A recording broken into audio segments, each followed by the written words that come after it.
Hello students. तो last class में हम लोगों ने 10 से 12 मिनट की एक इंट्रोडक्टरी क्लास स्टार्ट की थी, जिसमें हमने डिफरेंसेस एस्टैब्लिश किए थे ब्रीदिंग और रेस्पिरेशन के बीच में। जैसा कि हमने लास्ट क्लास में डिस्कस किया था, हमने एस्टैब्लिश किया था कि ब्रीदिंग एक फिजिकल प्रोसेस होता है और रेस्पिरेशन एक केमिकल प्रोसेस होता है।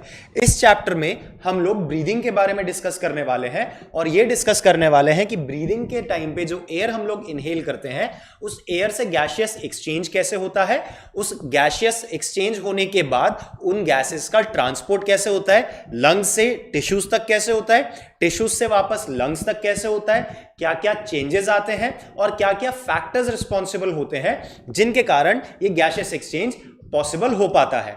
तो हम लोग हमारा ये चैप्टर आज से डिटेल में स्टार्ट कर रहे हैं, breathing and exchange of gases जो हमारा चैप्टर है। और जो इनिशियली हम लोगों को इसमें पढ़ना है वो ये पढ़ना है कि जो लोअर ग्रुप ऑफ ऑर्गेनिजम्स होते हैं, हम लोग वर्टिब्रेट से इनवर्टिब्रेट से शुरू करते हैं। इनवर्टिब्रेट्स में आप जैसे पढ़ते हैं पॉरीफेरा से लेके एकाइनोडर्मेटा तक, हेमिकॉर्डेटा तक। तो ये जो इनवर्टिब्रेट्स तक आप पढ़ते हैं, यहां से हम लोग लोअर एनिमल से पढ़ना शुरू करेंगे कि कौन से एनिमल ग्रुप में किस तरीके के आपको स्ट्रक्चर्स मिलते हैं गैसियस एक्सचेंज के लिए, और उसके बाद हम लोग ह्यूमन रेस्पिरेटरी सिस्टम के बारे में पढ़ना स्टार्ट करने वाले हैं। तो क्लास स्टार्ट करते हैं हम लोग आज हमारी। और जैसा कि हमको यहां पे स्लाइड पे दिख रहा है, respiration is the oxidation of nutrients in the living cells to release energy for biological work. Respiration की यहां पे डेफिनेशन है, रेस्पिरेशन का मतलब होता है ऑक्सीडेशन ऑफ फूड। बेटा अब इस चीज को बहुत अच्छे से समझना, ऑक्सीडेशन ऑफ फूड से हम लोग क्या कहना चाह रहे हैं।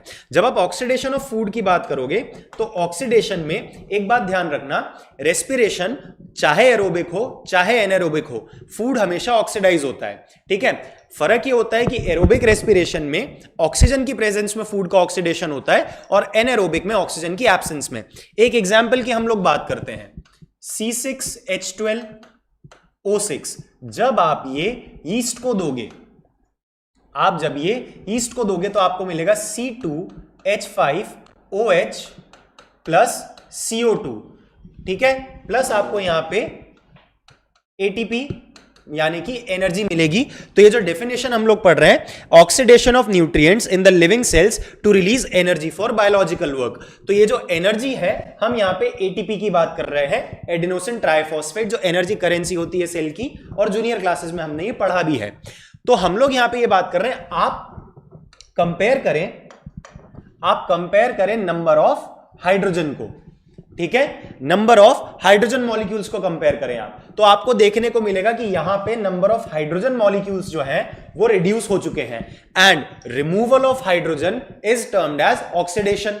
अगर आपको ये चीज पता है तो यहां पे हम देख सकते हैं, यहां पे ईस्ट में क्या होता है, ये एनारोबिक रेस्पिरेशन होता है, ऑक्सीजन यहां पे प्रेजेंट नहीं होता, इसको हम लोग फर्मेंटेशन बोलते हैं, और उसके कारण यहां पे इथाइल अल्कोहल बनता है। So this process is oxidation of food.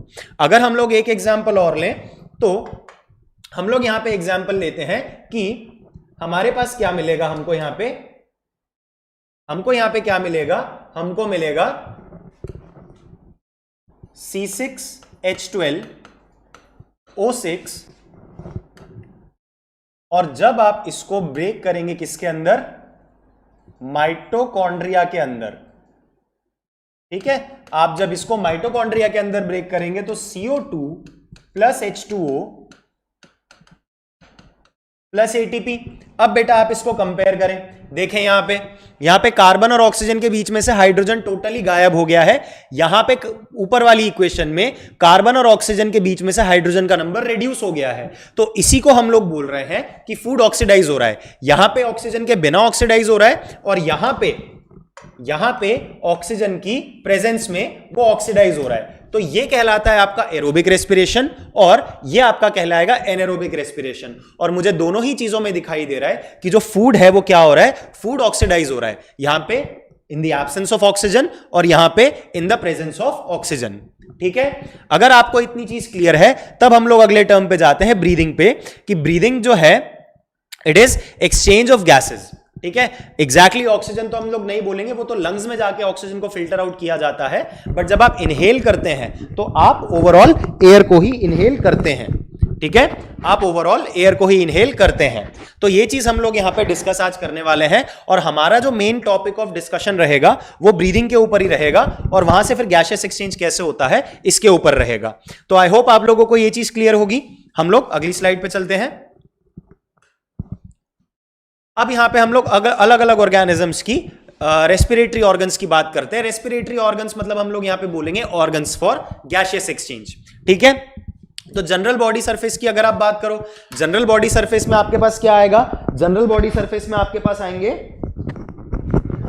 General body surface में आपके पास आएंगे लोअर इन्वर्टिब्रेट्स, जैसे कि आपके पास स्पॉन्जेस है, सीलेंट्रेट्स है, प्लेटीहेल्मिन्थ है, फ्लैटवर्म्स जिनको हम लोग कहते हैं। तो ये आपके पास कौन आएगा?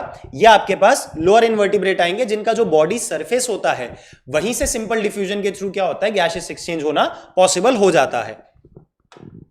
फिर हम बात करेंगे मॉइस्ट स्किन की।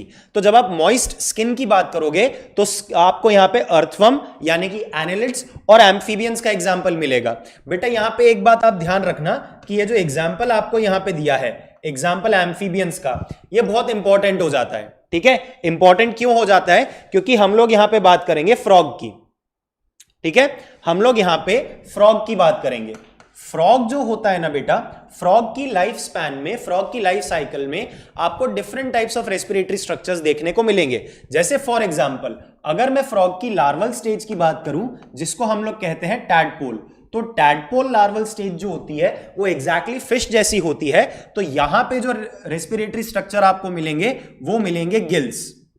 ठीक है, जब आप फ्रॉग के अडल्ट लाइफ की बात करोगे, जब आप फ्रॉग की अडल्ट लाइफ की बात करोगे तो अडल्ट लाइफ में फ्रॉग में आपको 3 तरीके से गैसियस एक्सचेंज देखने को मिल सकता है। सबसे पहले तो ऑब्वियसली आपको देखने को मिलेगा किसके थ्रू?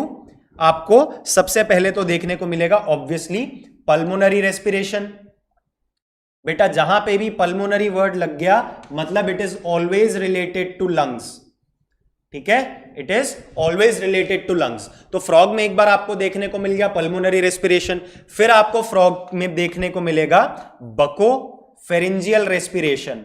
बकोफेरिंजियल का मतलब होता है कि वो जो अपने ओरल कैविटी से रेस्पायर करता है, ओरल कैविटी से गैसियस एक्सचेंज। जो आप बारिश के मौसम में मेंढक के टर्राने की आवाज सुनते हो, croaking of frog, the voice of croaking of frog, that is buccopharyngeal respiration. वो एयर को इनहेल करता है, बहुत सारी एयर को अपनी ओरल कैविटी में, और फिर वहां से उसको जब एक्सहेल करता है तो वो क्रोकिंग साउंड आपको फ्रॉग का सुनाई देता है। और आपको फ्रॉग में स्किन से रेस्पिरेशन, स्किन से गैसियस एक्सचेंज देखने को मिलेगा। अब ये बहुत इंपॉर्टेंट हो जाता है कि कब कौन सा देखने को मिलेगा। बेटा ये तो लार्वल स्टेज हो गया फ्रॉग में, टैडपोल में गिल्स से रेस्पिरेशन मिलना, रेस्पिरेशन या हम लोग गैसियस एक्सचेंज बोले, ये तो लार्वल स्टेज में हो गया। पल्मोनरी जब वो टेरेस्ट्रियल होगा, ठीक है, पानी से बाहर जमीन पे होगा। बकोफेरेंजियल कब? उसके मेटिंग सीजन में। मेटिंग सीजन में क्या करेगा वो? अपने एयर भर के फीमेल को अपनी तरफ अट्रैक्ट करने के लिए बकोफेरेंजियल रेस्पिरेशन शो करेगा, क्रोकिंग साउंड निकालेगा। और स्किन वाला टर्म आपके लिए बहुत ज्यादा इंपॉर्टेंट हो जाता है, क्योंकि फ्रॉग में ये आपको तब देखने को मिलता है जब वो अंडर वाटर होता है, पॉइंट नंबर 1, पानी के नीचे जब वो होता है। Point number 2, there is something known as hibernation. आपने जूनियर क्लासेस में पढ़ा होगा कि जब टेम्परेचर जो होता है वो बहुत ज्यादा डाउन चला जाता है विंटर्स में, तो जो कोल्ड ब्लडेड एनिमल्स होते हैं, कोल्ड ब्लडेड एनिमल्स क्या करते हैं? वो एक विंटर स्लीप के लिए जाते हैं जो कई महीनों तक जा सकता है। तो विंटर स्लीप में जब वो जाते हैं तो उनका मेटाबॉलिक रेट क्या होता है? काफी कम हो जाता है। स्किन से गैसियस एक्सचेंज करने में किसी तरीके की ज्यादा एनर्जी का रिक्वायरमेंट नहीं होता। तो when the frog is under water and during hibernation which is also known as winter sleep, frog जो होता है वो स्किन के थ्रू गैसियस एक्सचेंज करता है। तो यही मॉइस्ट स्किन की बात आपको यहां पे बताई जा रही है। ठीक है, इसी मॉइस्ट स्किन की बात एम्फीबियन में आपको यहां पे बताई जा रही है, और यही हम लोग फ्रॉग में बात कर रहे हैं कि फ्रॉग में टैडपोल स्टेज में गिल्स मिलेंगे और अडल्ट स्टेज में तीनों तरीके से आपको गैसियस एक्सचेंज देखने को मिलेगा। ठीक है, तो ये जो हमारी स्लाइड थी स्किन और मॉइस्ट सरफेस, इसमें आपको आई होप ये चीज क्लियर हो गई होगी। ठीक है, आगे बढ़ते हैं। रेस्पिरेटरी ऑर्गन्स, बेटा यहां पे ट्रैकियल सिस्टम की बात हो रही है। ट्रैकियल ट्यूब्स जो है वो आपको इंसेक्ट में देखने को मिल सकती है। इंसेक्ट जैसे आप देख सकते हो यहां पे आपको ट्रैकिया बना के दिखाया हुआ है। ट्रैकिया जो है उसके साथ में आपको स्पाइरेकल्स दिख रहे होंगे यहां पे लेबल्ड। स्पाइरेकल्स जो होते हैं बेटा इंसेक्ट्स की बॉडी में छोटे छोटे होल्स होते हैं जो गैसियस इनलेट और आउटलेट का काम करते हैं। जैसे हमारी बॉडी में नॉस्ट्रल्स होते हैं, नोज के जो नॉस्ट्रल्स होते हैं जो एयर के इनलेट और आउटलेट के लिए काम करते हैं, ठीक उसी तरीके से इंसेक्ट्स के अंदर आपको स्पाइरेकल्स देखने को मिलेंगे। तो स्पाइरेकल्स हम लोग कह सकते हैं that they are homologous to nostrils of humans. ठीक है, homologous to nostrils of humans. Then centipede, millipede, spider, मतलब कुल मिला के यहां पे जो हम लोग बात कर रहे हैं, यहां पे हम लोग बात कर रहे हैं फाइलम आर्थ्रोपोडा की। ठीक है, यहां हम बात कर रहे हैं फाइलम आर्थ्रोपोडा की। तो आर्थ्रोपोडा में आपको ट्रैकियल ट्यूब्स देखने को मिल सकती है। ठीक है, आपको कुछ जगह आर्थ्रोपोडा में बुक लंग्स भी देखने को मिल सकते हैं। ये क्या है? ये लेयर्ड स्ट्रक्चर होता है, एक के ऊपर एक के ऊपर एक टिश्यू की लेयर होती है। तो ऐसा लगता है कि जैसे स्टैक ऑफ बुक्स रखा है, जैसे बुक्स को आप एक के ऊपर एक रख देते हो, ऐसा लगता है देखने में, इसलिए उसको हम लोग बुक लंग्स बोल देते हैं। तो आपको आर्थ्रोपोडा में ट्रैकियल सिस्टम तो देखने को मिल ही सकता है, जैसा कि आपको यहां पे डायग्राम में दिख रहा है। आपको यहां पे बुक लंग्स भी देखने को मिल सकते हैं, नेमली इन स्कॉर्पियन। ठीक है, तो ये आपका दूसरा रेस्पिरेटरी ऑर्गन एक और एक ग्रुप में हमने डिस्कस कर लिया।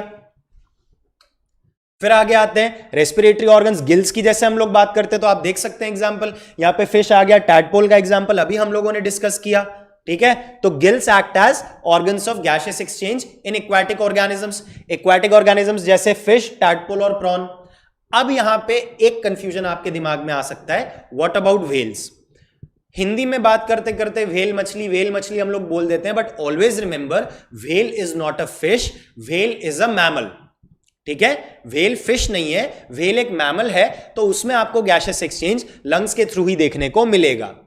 और एक बात जो आपको यहां पे ध्यान रखनी चाहिए कि ये जो गिल्स होते हैं, ठीक है, ये जो गिल्स होते हैं, gills also help in excretion. ठीक है, gills also help in excretion. Gills क्या करते हैं? फिश और टैडपोल की बॉडी में से अमोनिया रिमूवल का काम करते हैं। ठीक है, किडनीज का बहुत लिमिटेड रोल होता है इन ऑर्गेनिजम्स के अंदर एक्सक्रीशन में। गिल्स ही क्या करते हैं? गैसियस एक्सचेंज के साथ साथ अमोनिया का भी यहां पे रिमूवल करते हैं, एक्सक्रीशन का प्रोसेस यहां पे परफॉर्म करते हैं। ठीक है, ये एक एक्स्ट्रा एडेड पॉइंट है जो मैं आपकी नॉलेज के लिए आपको बता रहा हूं, तो इसको यहां पे आप ध्यान रखिएगा। गिल्स गैसियस एक्सचेंज के साथ साथ अमोनिया रिमूवल का भी काम करते हैं। ठीक है, फिर आगे आते हैं। अब हम लोग लंग्स की बात करते हैं, इसको हम लोग पल्मोनरी रेस्पिरेशन कहते हैं। And most of the vertebrates जो है वो आपके पल्मोनरी रेस्पिरेशन को ही शो करते हैं। ये आप यहां पे देख सकते हैं कि यहां पे आपकी एक ट्यूब है, ट्रैकिया है, जो लंग्स में एंटर करके डिवाइड हो रही है। ठीक है, ये डायग्राम आपको यहां पे दिखाई दे रहा है। तो pulmonary respiration in most vertebrates. Most vertebrates जैसे हम लोग फिश के बाद, पाइसेस के बाद की बात करें तो पाइसेस के बाद आपको एम्फीबियंस, आपको वहां पे रेप्टाइल्स, एव्स, मैमल्स, सभी के अंदर आपको कैसा रेस्पिरेशन देखने को मिलेगा? आपको पल्मोनरी रेस्पिरेशन देखने को मिलेगा। That means respiration through lungs. ठीक है, तो ये कुछ जनरल बॉडी सरफेस से हम लोग ने स्टार्ट किया और हम लोग आगे चल के कॉम्प्लेक्स रेस्पिरेटरी स्ट्रक्चर्स की बात हम लोग करे हैं यहां पे। अब जैसा कि मैंने आप लोगों को बेटा बताया था, मैं थोड़ी सी पीछे जा रहा हूं स्लाइड्स में। ये जैसे फ्रॉग का अगर आप लोग डिटेल में जैसे एनसीईआरटी में चैप्टर नंबर 7 देखेंगे तो फ्रॉग काफी डिटेल में दिया हुआ है, बट वो एनटीए के सिलेबस से एक्सक्लूडेड है। ठीक है, एम्स में आया करता था, बट एम्स अब जो है वो नीट के साथ ही इंक्लूड कर दिया गया है। तो इतना डिटेल में फ्रॉग नहीं पूछा जाता। हमारे टाइम पे भी वो सिलेबस में नहीं था, आपके टाइम पे भी वो सिलेबस में नहीं है।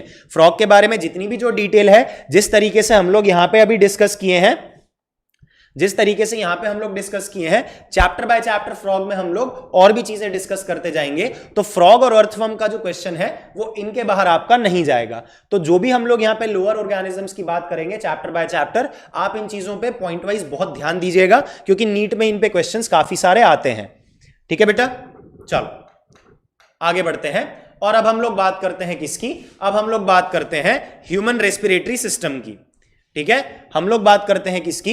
ह्यूमन रेस्पिरेटरी सिस्टम की। जैसा कि आप यहां पे देख सकते हैं, ह्यूमन रेस्पिरेटरी सिस्टम को दो पार्ट में डिवाइड किया गया है। एयर ट्रैक्ट, या उसको मैं कह सकता हूं, ट्रैक्ट को मैं कह सकता हूं ट्यूब्स, नेटवर्क ऑफ ट्यूब्स, और पेयर्ड लंग्स। ठीक है, network of tubes and paired lungs. तो ट्यूब्स कौन कौन सी हो गई बेटा? ट्यूब आप यहां पे देख सकते हैं, ट्यूब आपको यहां पे ट्रैकिया देखने को मिलेगी, ठीक है, आपको यहां पे ब्रोंकस राइट वाली देखने को मिलेगी और ब्रोंकस आपको लेफ्ट वाली देखने को मिलेगी। फिर क्या होगा?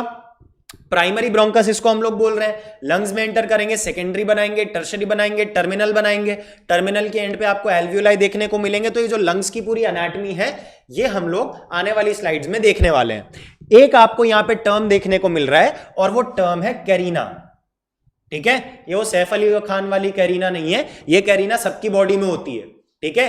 कैरीना बेसिकली ये वाला पॉइंट है, कैरीना ये वाला पॉइंट है, it is the point at which trachea divides into right and left primary bronchi, ठीक है।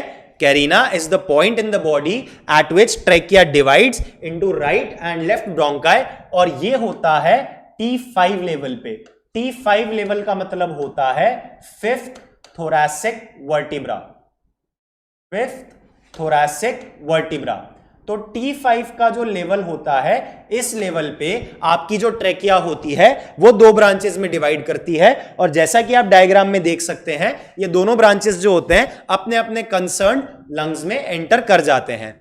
साथ ही साथ एक लेबलिंग और है जो यहां पे नहीं दी हुई है बट मैं आपको बताना चाहूंगा, वो ये है कि ये जो डिप्रेशन आपको यहां पे दिख रहा है, ये डिप्रेशन को हम लोग कहते हैं कार्डियक नॉच, ठीक है।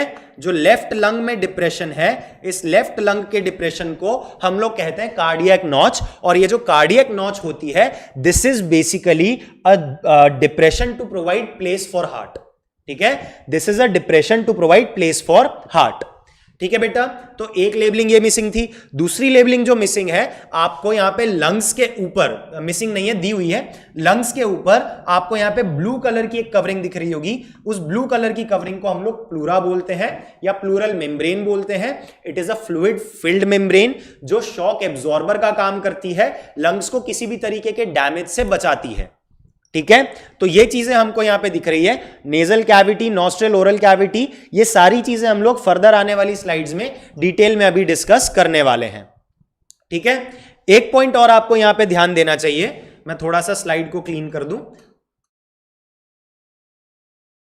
यहां पे आप देख सकते हैं कि आपको यहां पे, ठीक है, मैं इसको कलर चेंज करके आपको व्हाइट कलर से दिखाता हूं ताकि प्रॉपर दिखे। यहां पे एक लाइन आपको दिख रही है राइट वाले लंग में, यहां पे एक लाइन आपको दिख रही है राइट वाले लंग में, लेफ्ट वाले लंग में आपको केवल एक लाइन दिखाई दे रही है। तो यहां से मैं ये कंक्लूड करता हूं that the right lung is divided into 3 lobes and the left lung is divided into 2 lobes, ठीक है। मैं इसको एक बार क्लियर करता हूं ताकि आप इसको देख सको मैं किन लाइंस की बात कर रहा हूं। मैं एक बार और उन पे ड्रॉ करता हूं। आप यहां पे देखिए कि आपको दिख रहा है एक तो ये वाला, एक ये वाला और यहां पे ये वाला। तो राइट लंग जो है वो 3 लोब्स में डिवाइडेड है और लेफ्ट लंग जो है वो 2 लोब्स में डिवाइडेड है। ये मुझे डायग्राम से क्रिस्टल क्लियर है। Also I can point out that the left lung is little bit smaller than the right lung, that is because the left lung has to provide accommodation to heart, ठीक है। Heart हम लोग कहते हैं हमारी body की left side में होता है, बेटा लेफ्ट में नहीं होता। Heart is located in the centre of the thoracic cavity with a slight tilt towards the left. Left की तरफ थोड़ा सा झुका हुआ होता है but centre of the thoracic cavity में होता है। 99% लोगों में हार्ट का जो टिल्ट होता है, जो झुकाव होता है, वो कहां होता है? वो लेफ्ट की तरफ होता है, but in a certain few exceptions वो आपके राइट साइड में भी जा सकता है। इससे हार्ट की फंक्शनिंग या लंग्स की फंक्शनिंग पे कोई खास फर्क नहीं पड़ेगा, बट टिल्टिंग की बात यहां पे हो रही है, एनाटॉमी की बात हो रही है। 99% लोगों में वो लेफ्ट की तरफ होता है बट कुछ लोगों में राइट की तरफ हार्ट आपका टिल्ट कर सकता है। तो एक ब्रॉड ओवरव्यू है ये ह्यूमन रेस्पिरेटरी सिस्टम का, जो नेजल कैविटी से बिगिन कर रहा है, ठीक है, नॉस्ट्रल, नेजल कैविटी, फिर हम आते हैं फेरिंग्स पे, ठीक है, फिर हम आते हैं किस पे? फेरिंग्स पे आते हैं। डाइजेस्टिव सिस्टम में हमने पढ़ा था that pharynx forms a common passage for both food and air. Air और फूड के लिए कॉमन पैसेज होता है। फेरिंग्स को बेटा आप 3 पार्ट में डिवाइड कर सकते हो, ठीक है, फेरिंग्स को आप 3 पार्ट में डिवाइड कर सकते हो। जब मैं फेरिंग्स की बात करूंगा तो फेरिंग्स आपको यहां पे मिलेगा नेजोफेरिंग्स, ओरोफेरिंग्स और लेरिंगोफेरिंग्स। नेजोफेरिंग्स, ओरोफेरिंग्स और लेरिंगोफेरिंग्स, आपको फेरिंग्स के यहां पे ये 3 पार्ट देखने को मिल सकते हैं, ठीक है, ये हम लोग यहां पे बात कर रहे हैं। तो यहां पे नोज के साथ में जो एसोसिएटेड है दैट इज नेजोफैरिंग्स। नेजोफैरिंग्स के बाद ये वाला जो फैरिंग्स यहां पे है, ये जो आपको दिख रहा है, ये ओरोफैरिंग्स है। और ये जो लैरिंग्स आपको यहां पे दिख रहा है, लैरिंग्स के साथ में एसोसिएटेड, लैरिंग्स को हम लोग वॉइस बॉक्स भी कहते हैं। तो लैरिंग्स के साथ में जो पार्ट एसोसिएटेड है दैट इज लेरिंगोफैरिंग्स। ठीक है, दैट इज लेरिंगोफैरिंग्स। तो ये मोटे मोटे तौर पे हम लोग डिवाइड कर दिए हैं। एनाटमी हम लोग देख रहे हैं किसकी, ह्यूमन रेस्पिरेटरी सिस्टम की। अब आगे बढ़ते हैं, अगली स्लाइड पे जाते हैं। थोड़ी सी डिटेल्ड एनाटमी अब हम लोग यहां पे देखेंगे। अब जो डिटेल्ड एनाटमी है उसमें हम लोग किस में डिवाइड करेंगे, देखो दो पार्ट में। एक आपका होगा कंडक्टिंग पार्ट और दूसरा आपका क्या होगा, कंडक्टिंग पार्ट के अलावा आपके पास जो होगा एक्सचेंज पार्ट। ठीक है, कंडक्टिंग पार्ट और एक्सचेंज पार्ट होगा। तो हम लोग कंडक्टिंग पार्ट की पहले बात कर लेते हैं। कंडक्टिंग पार्ट का मतलब जो होता है कि आपकी जो एयर है उस एयर को एटमॉस्फेयर से लंग्स तक लेके आना। जो नेटवर्क ऑफ ट्यूब्स आपके पास होगा, that network of tubes is the conducting part.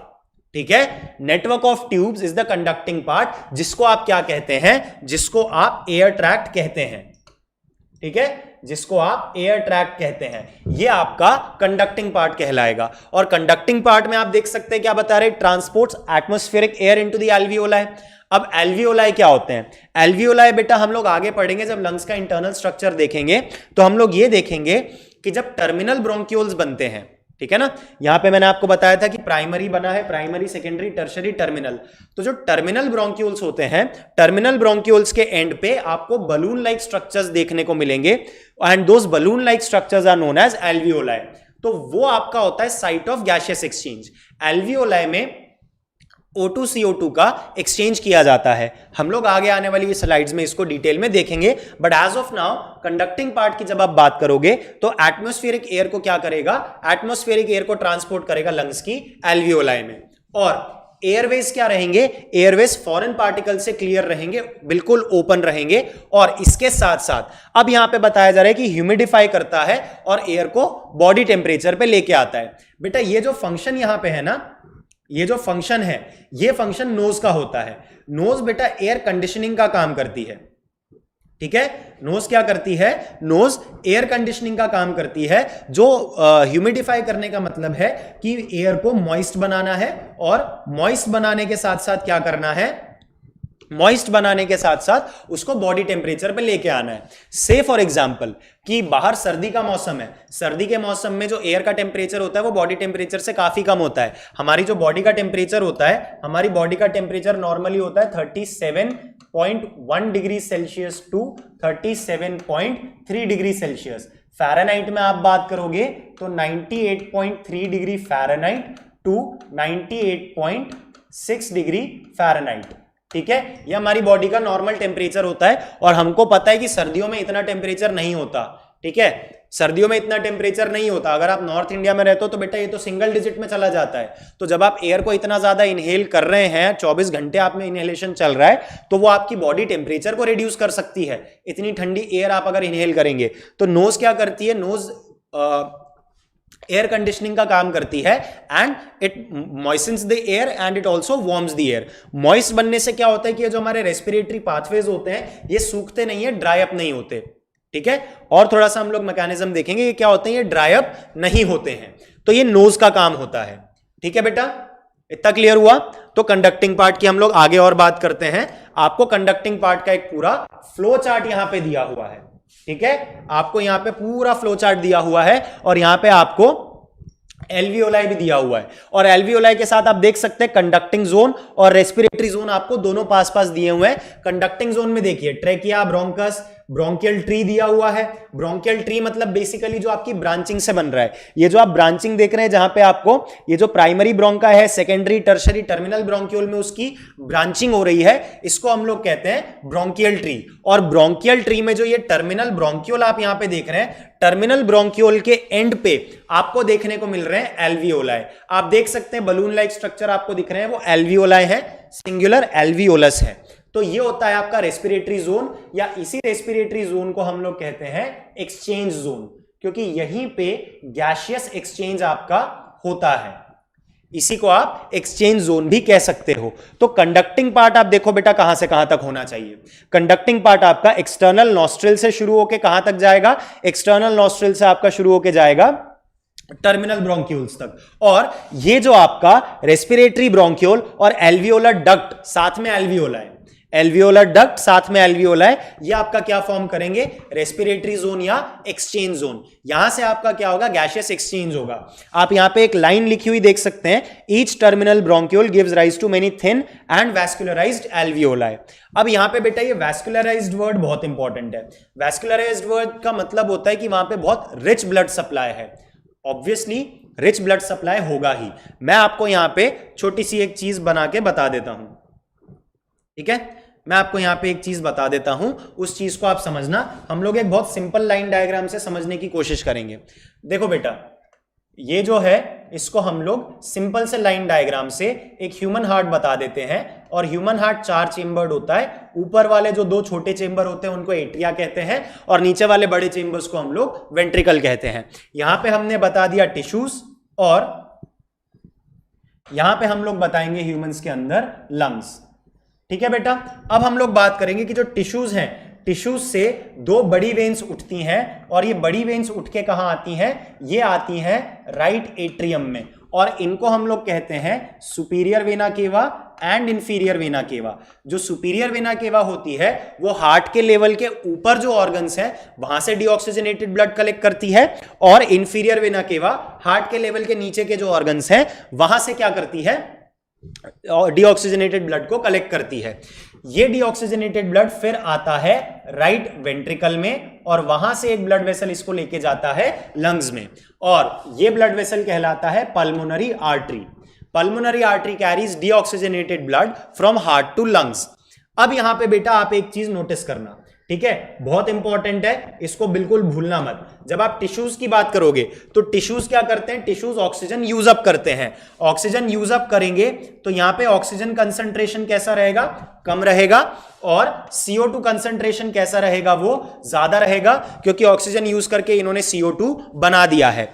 अब ये डीऑक्सीजनेटेड ब्लड जिसमें ऑक्सीजन का कंसंट्रेशन कम है और CO2 का कंसंट्रेशन ज्यादा है, इसको ले जाया जा रहा है लंग्स के थ्रू, ठीक है। हार्ट में गया, हार्ट से लंग्स में गया। जब आप लंग्स पे पहुंचे तो लंग्स में आपको क्या देखने को मिला, लंग्स में आपको देखने को मिला कि जो ऑक्सीजन है उसका लेवल ज्यादा है और CO2 का लेवल जो है वो कम है।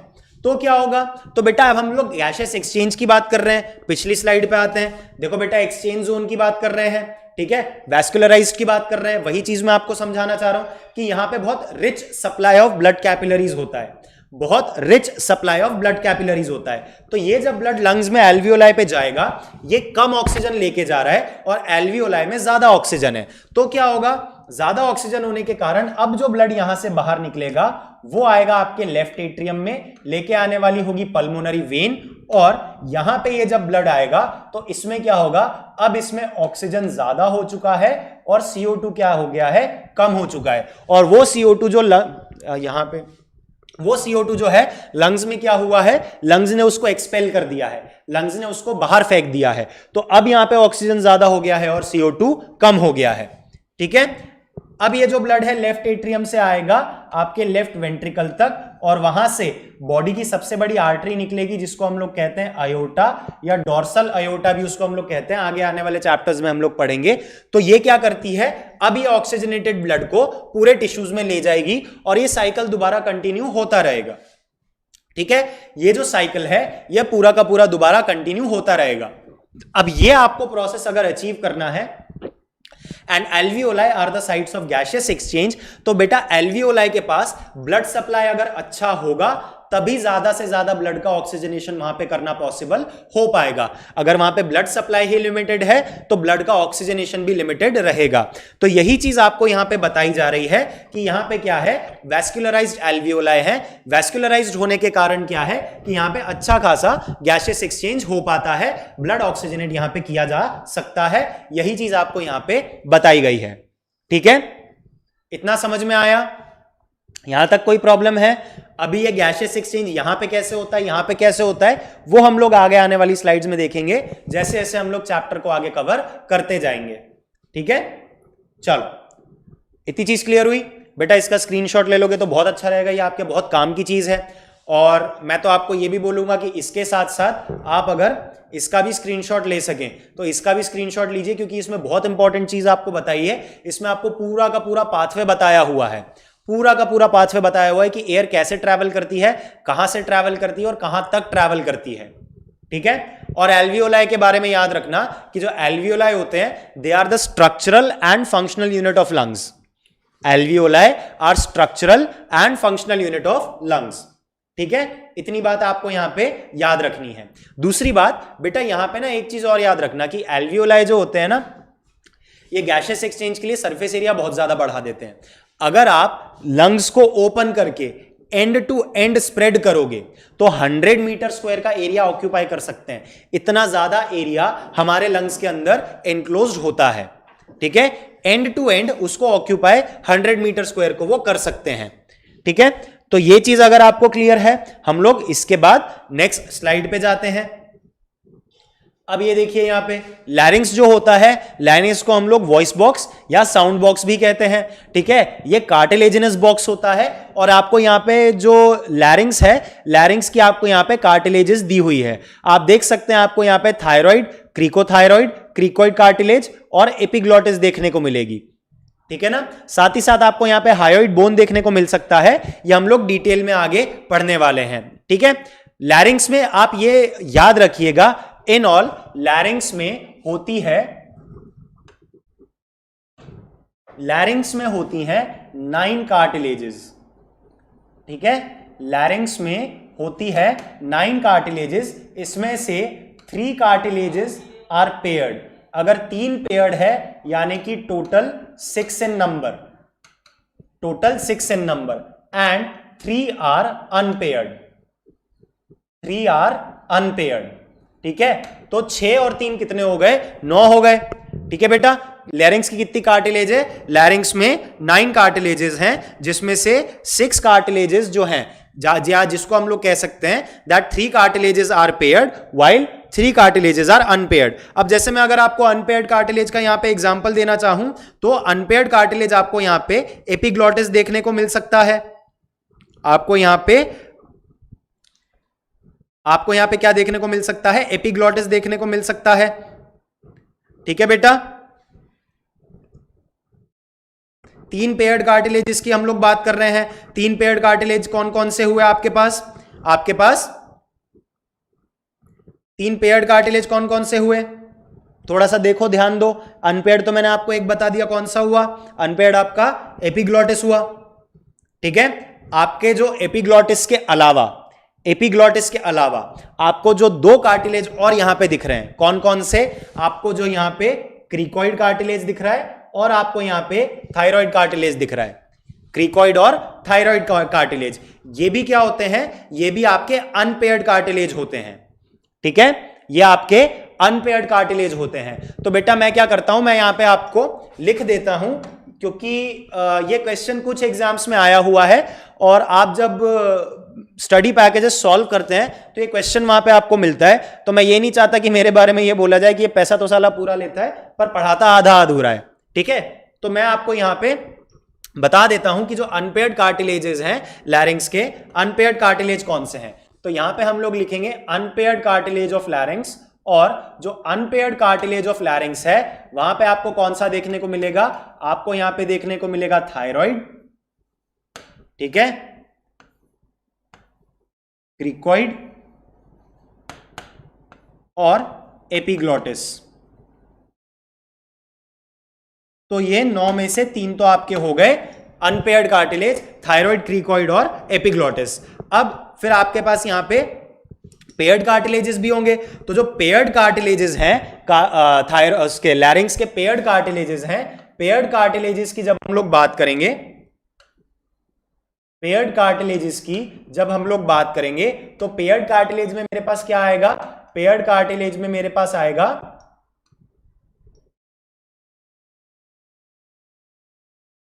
एरिटिनॉइड, कॉर्निक्यूलेट,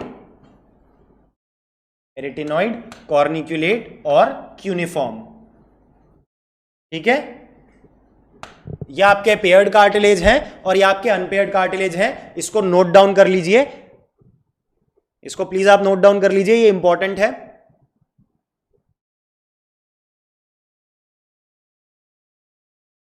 ठीक है, नोट डाउन किया, वीडियो पॉज करके इसको नोट डाउन कर लेना, इंपॉर्टेंट चीज है। अब नेक्स्ट आते हैं हम लोग एपिग्लॉटिस की, हम लोग बात करते हैं। ठीक है, इसको वीडियो पॉज करके नोट डाउन कर लेना।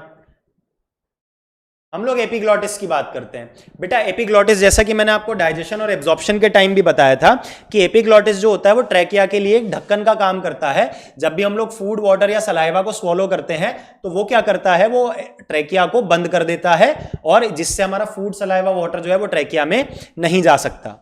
ठीक है, ट्रैकिया में नहीं जा सकता। अब ये देखो यहां पे दिया है, during swallowing glottis, glottis is the opening of trachea, is closed by epiglottis to prevent the entry of food into larynx।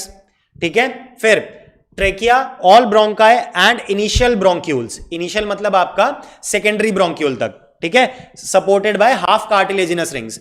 तो बेटा ये जो आपको यहां पे दिखाई दे रहा है ना, ये आपको दिखाई दे रहा है, ये आपके कार्टिलेजिनस रिंग्स हैं। ठीक है, ये आपकी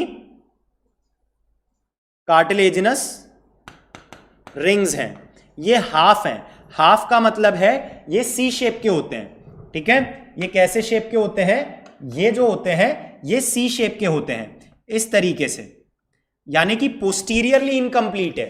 ये क्या है, पोस्टीरियरली इनकम्प्लीट है। आगे से आपको कंप्लीट दिख रहा है बट पीछे की तरफ इनकम्प्लीट है ये। और ये क्या करता है, ये जब ट्रैकिया में या आपके दूसरे एयर ट्रैक्ट्स में एयर नहीं होती है, ठीक है, तो उसको कोलैप्स होने से रोकता है। ठीक है, उसको बंद होने से रोकता है, एयरवेज को ये ओपन रखता है। ठीक है बेटा, तो ये आपका लैरिंक्स हुआ, वॉइस बॉक्स। अब इसको वॉइस बॉक्स क्यों बोलते हैं, वॉइस बॉक्स इसलिए बोलते हैं क्योंकि यहां पे आपको वोकल कॉर्ड देखने को मिलते हैं। अब ये जो वोकल कॉर्ड होते हैं, हम लोग जब बात करते हैं तो एयर बाहर आती है लैरिंक्स से। एयर जिस इंटेंसिटी से बाहर आती है उस इंटेंसिटी से आपके वोकल कॉर्ड्स जो होते हैं वो वाइब्रेट करते हैं एंड साउंड इज प्रोड्यूस्ड। हर किसी की वाइब्रेशन की जो फ्रीक्वेंसी होती है, जो पिच होती है, वो डिफरेंट होती है, इसलिए हर किसी की जो आवाज होती है वो आपको डिफरेंट सुनाई देती है। ये आपको यहाँ पे वोकल कॉर्ड्स इन एक्शन, अभी तो यहाँ पे ये एनिमेशन नहीं है, अदरवाइज ये यहाँ पे एनिमेशन है, वो बोलेंगे तो आपको यहाँ पे वोकल कॉर्ड का पूरा दिख सुनाई देगा। ठीक है, तो मैं एक बार पूछ लेता हूं क्लास का टाइम कितना हुआ है, उस हिसाब से फिर हम लोग आगे डिसाइड करते हैं। 35 मिनट्स हो गए, 37। तो लंग्स जो है, हम लोग लंग्स के बारे में नेक्स्ट क्लास से डिस्कस करना शुरू करेंगे, जिसमें हम लोग लंग्स के बारे में देखेंगे और हम लोग यहाँ पे इंटरनल स्ट्रक्चर ऑफ लंग्स के बारे में देखेंगे और किस तरीके से यहाँ पे लंग्स तक ब्लड सप्लाई वगैरह किया जाता है, ब्रीदिंग कितने तरीके की होती है, मैकेनिज्म ऑफ ब्रीदिंग क्या होता है, उस तरीके से हम लोग ये सारी चीजें यहाँ पे देखने वाले हैं। तो लंग्स हम लोग नेक्स्ट क्लास में डिस्कस करेंगे। तब तक के लिए स्टे सेफ, स्टे